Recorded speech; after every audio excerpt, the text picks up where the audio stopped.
আসসালামু আলাইকুম। এখন আমরা যে জিনিসটা দেখবো সেটা হচ্ছে যে আমরা আমাদের প্রিভিয়াস ভিডিওতে দেখাইছিলাম যে কিভাবে একটা ইভেন্ট ক্রিয়েট করতে হয়। সো ইভেন্টের ডিটেলস বিস্তারিত আমরা ওইখানে বলে দিয়েছি, বাট একটা জিনিস আমাদের বাদ পড়েছিল, সেই জিনিসটা এখন দেখবো। সেটা হচ্ছে যে যে ইভেন্ট আমরা ক্রিয়েট করেছি, আমরা আগে বলেছি সেটা আমরা হচ্ছে আমাদের ওয়েবসাইটে আমরা পাবো।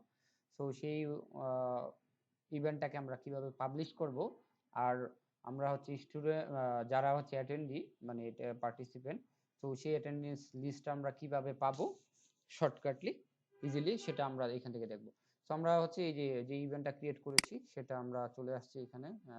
আমরা দুই জায়গা থেকে যেতে পারি, একটা হচ্ছে ইভেন্ট মডিউল আর একটা হচ্ছে ইএমএস থেকে এই যে ইভেন্টস অপশনে।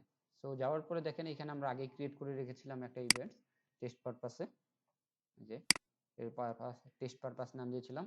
সো এইখান থেকে হচ্ছে আমরা যারা যারা অ্যাটেন্ডি থাকবে এই যে এইখান থেকেই আমরা দেখতে পারবো কারা হচ্ছে এখানে পার্টিসিপেন্ট করেছে, বা বিভিন্ন স্টেজগুলোতে এইখান থেকেই আমরা যাইতে পারবো, যেটা হচ্ছে আমরা আগে থেকে ড্রাগ এন্ড ড্রপ করে টেনে টেনে নিয়ে দেখাইছিলাম।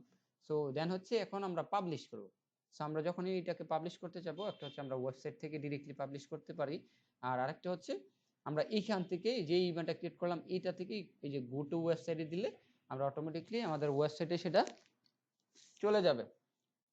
সো এখানে চলে যাইলে আমরা জাস্ট খালি গো টু ওয়েবসাইট এই অপশনটাতে ক্লিক করব। ক্লিক করার পর আমরা ওইখানে একটা পাবলিশ নামে একটা অপশন আসবে, তখন আমরা এখান থেকে কি করতে পারবো, পাবলিশ করে দিতে পারবো। বাট এখানে একটু টেকনিক্যাল প্রবলেম আছে, এটা শর্ট আউট হইলে আশা করি আপনারা এখান থেকে কি করতে পারবেন, পাবলিশ করে নিতে পারবেন।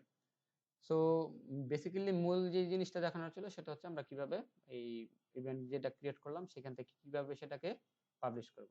আশা করি সবাই বুঝতে পারছেন। ধন্যবাদ সবাইকে। আসসালামু আলাইকুম।